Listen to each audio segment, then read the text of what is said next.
మాట అన్నమాట ఇది. ఏంటంటే తండ్రి చిత్తాన్ని నెరవేర్చడానికి మానవుడిగా ఈ భూమి మీదకొచ్చి, ఆయన చిత్తాన్ని నేను నెరవేర్చాను. నా తండ్రి నాకు అప్పచెప్పిన పనిని నేను పూర్తి చేశాను. ఏ లక్ష్యం మీద అయితే నేను భూమి మీదకి వచ్చానో, ఆ పని నేను పూర్తి చేశానని చెప్పి, సమాప్తమైందని గట్టిగా కేక వేసి బిగ్గరగా చెప్పారనమాట. గట్టిగా కేక వేసిన విషయంలో కూడా అంటే సిలువలో 2 మాటలు సమాప్తమైంది. ఆఖరి మాట 4 మాటలో యేసే పలుకుతారనమాట. అయితే ఏ విషయంలో సమాప్తమైంది మనం చూద్దామండి. ఎబ్రీ పత్రిక 7:28 వచనం చూడండి. 7వ అధ్యాయము 28వ వచనం. ధర్మశాస్త్రం బలహీనత కల మనుషుల గురించి అనమాట ఇది. యాజకులుగా నియమించిన కానీ ధర్మశాస్త్రము తర్వాత వచ్చిన ప్రమాణపూర్వకమైన వాక్యం నిరంతరము సంపూర్ణ సిద్ధి కుమారుని నియమించిన గనక ఈయన ఆ ప్రధాన యాజకులే మొదట తన సొంత పాపముల కొరకు, తర్వాత తన ప్రజల పాపముల కొరకు దినదినములు బలులు అర్పించుచిన అవసరం గలవాడు కాడు. అంటే ఇదేంటంటే మోసే గారు ధర్మశాస్త్రం గురించి రాశారు కదా. అదేంటంటే మోసే ధర్మశాస్త్రం ప్రకారం మన మానవాళి కోసం అంటే దేవుడు ఈ లోకానికి వచ్చి అంటే నరుడుగా వచ్చి మా ధర్మశాస్త్రంలో కట్టుబాట్ల దగ్గర నుంచి, ఆజ్ఞల దగ్గర నుంచి, అలాగే ధర్మశాస్త్రంలో ఉన్న విధుల దగ్గర నుంచి అంటే మన మానవాళి కోసం ధర్మశాస్త్రంలో ఉన్న నియమాలు సమాప్తం చేయడానికి యేసుప్రభు వారు ఈ లోకానికి వచ్చారనమాట. దేవుడు ఈ లోకానికి వచ్చిన ధర్మశాస్త్రం ప్రకారం ఏంటంటే ధర్మశాస్త్రం పాప పరిహారార్థ బలులు యాజకులు, ప్రధాన యాజకులు సమర్పించేవారనమాట. అంటే తనది కాని రక్తాన్ని ఇక్కడ వివరించారు కదా, మరలా బరిలు అర్పించేవారు యాజకులు, ప్రధాన యాజకులు అనేసి. మరలా బరిలు అర్పించేవారు అనమాట. ఏంటంటే తనది కాని రక్తాన్ని అంటే మేక రక్తం కానీ, కోడి రక్తం కానీ, అలాగే గొర్రె రక్తాన్ని కానీ దేవాలయపు మందిరంలోకి ప్రధాన యాజకులు తీసుకెళ్ళి వాళ్ళు చేసిన పాపాలకు బలిపీఠం మీద రక్త ప్రోక్షణ చేసేవారనమాట. అలా చేయడం వల్ల ఏంటంటే వాళ్ళ పాపాలు పోతాయని ధర్మశాస్త్రం ప్రకారం వాళ్ళు నమ్మేవారు. అయితే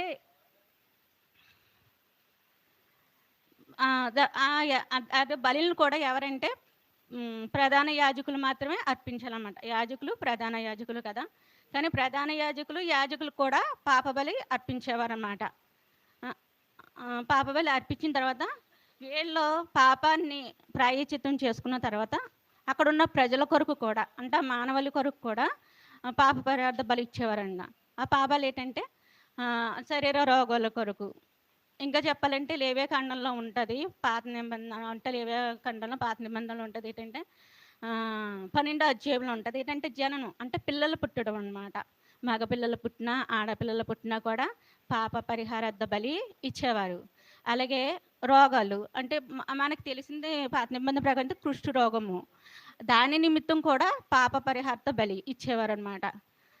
ఒకవేళ అలా రోగం వస్తే కానీ వెలపల్లోపల అంటే ఊరికి బయట వాళ్ళని బయట పెట్టేసేవారు. ఆ తర్వాత పాప పరిహారార్థ బలి అర్పించిన తర్వాత మళ్ళీ వాళ్ళని ఊళ్ళోకి తీసుకొచ్చేవారు అనమాట. అలాగా పాప పరిహారార్థ బలి కూడా యేసుప్రభు వారు సమాప్తమైందని ధర్మశాస్త్రంలో రాయబడింది ముగించారనమాట. అలాగే ఇంకొకటి రోమాపత్రిక 10:4 చూద్దామండి.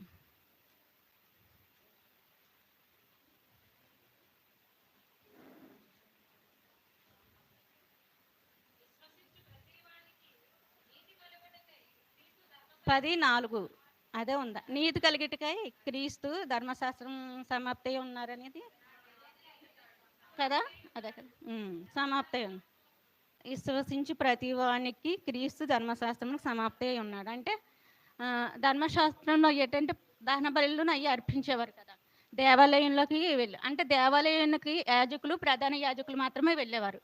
అంటే ఇప్పుడు మనం మందిరంలో ఉన్నాం కదా, ధర్మశాస్త్రంలో అంటే నిబంధన ఉండేదన్నమాట. ఎలాగంటే ఆవరణం, పరిశుద్ధ స్థలము, అతి పరిశుద్ధ స్థలం అని ఉండేది.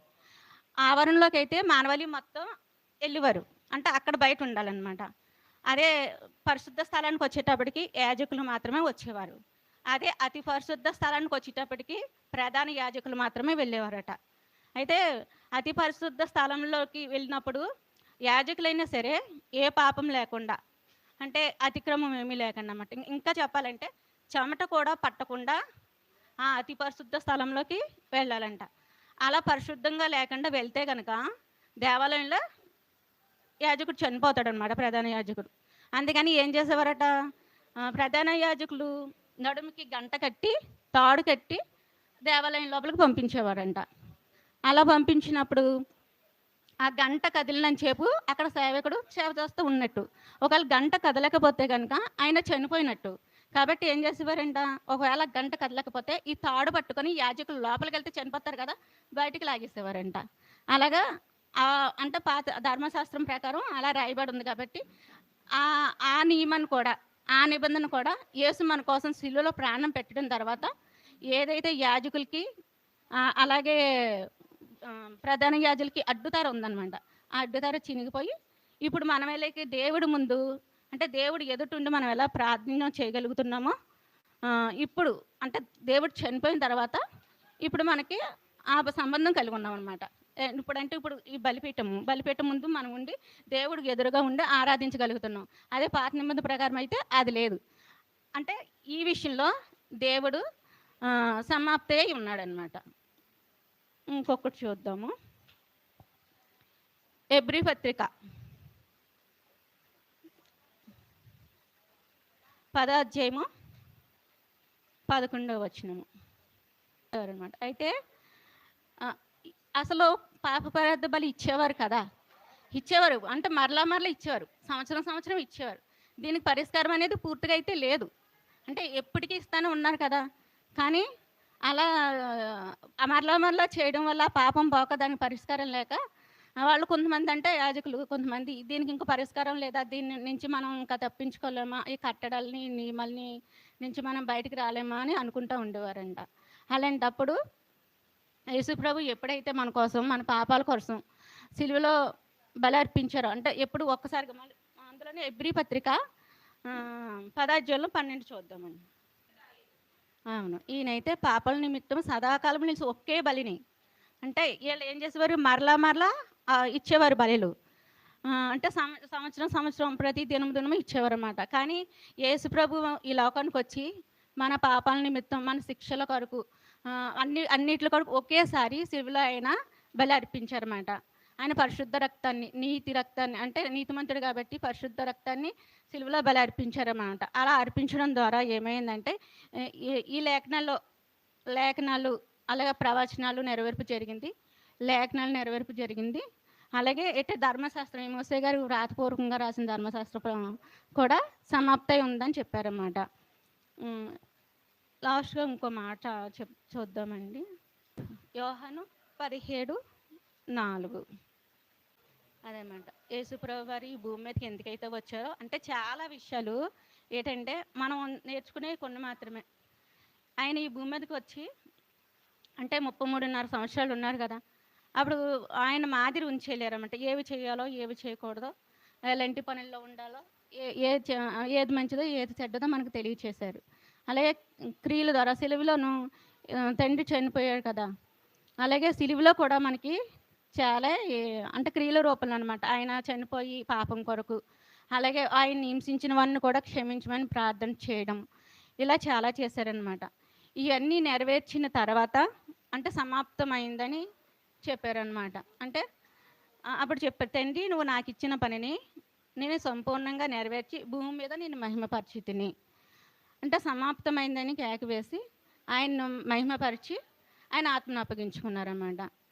అయితే సిలువలో ఆయన అంటే సిలువ అయ్యే ముందు, అంటే రక్షణ రాత్రి సిలువ వేయబడ్డారు కదా, అలాగే శుక్రవారం నాడు తీర్పు తీర్చబడి 9 గంటలకి సిలువ వేయబడి 12 గంటలకి సూర్యుడు ఉన్నాడని, 3 గంటల లోపల చీకటి అలిమిందని, తర్వాత దేవుడు భూమి కంపించిన తర్వాత ఆకాశం తెర చినిగిందని. అంటే ఆకాశం తెర ఆదమ్మ పాపం చేసినప్పుడు అదే ఇప్పుడు నేను చెప్పాను కదా, ఆలయంలో వేయబడిందంట. ఆ పాపం నిమిత్తం ఏంటంటే ఇప్పుడు ప్రభువారు సిలువలో మరణించడం ద్వారా ఆ తెర చినిగిపోయి ఇప్పుడు దేవుడికి మనకు సంబంధం ఏర్పడమే కాకుండా ఆయన మనలో ఉండి, మనతో ఉండి, మన తోడుగా ఉండి నడిపిస్తున్నాడు అన్నమాట. అయితే దేవుడు మన పాపాల కొరకు, మన శిక్షల కొరకు ఆయన శ్రమల సిలువలు భరించడమే కాదు, మన శ్రమలను అంటే ఆయన తీసుకొని మన కొరకు చనిపోయి, మనకి ఏంటంటే పరిశుద్ధాత్మగా మళ్ళీ మనలోకొచ్చి మనల్ని నడిపిస్తున్నాడనమాట. అయితే దేవుడు ప్రతి విషయంలో కూడా మనకి మంచిదే ఇచ్చారు. మంచి విషయాలే నేర్పించారు. మనమైతే ఈ లోకంలో ప్రతి దానికి ఏంటంటే కోప్పడుతూ ఉంటాము, గొడవలు పెడతా ఉంటామనమాట. కానీ దేవుడు సిలువలో కూడా ఆయన అంటే సిలువ వేసిన వారిని కూడా క్షమించారనమాట. తండ్రి వీరేం చేయుచున్నారో వీరు ఎరుగురు అని చెప్పి తండ్రికి ప్రార్థన చేయడం చూసాం సిలువలో. అలాగే తల్లిని బాధ్యతగా కుమారునికి అప్పగించడం చూసాం. సిలువలో ఆయన బాధ్యత కూడా నెరవేర్చారనమాట. అలాగే సిలువలో ఏంటంటే ఈ ధర్మశాస్త్రం సమాప్తమైందని చెప్పారు. లేఖనాలు నెరవేర్చినట్లుగా కూడా చెప్పారు. అలాగే మరణహోములని ఇచ్చారన్నమాట. అంటే సాతాన్ని తన కాళ్ళ కింద పెట్టుకున్నారని చెప్పబడిందనమాట. ఇవన్నీ దేవుడు కూడా సిలువలో తండ్రి సమాప్తమైందని చెప్పి ఆయన ఆత్మనిచ్చుకున్నారు.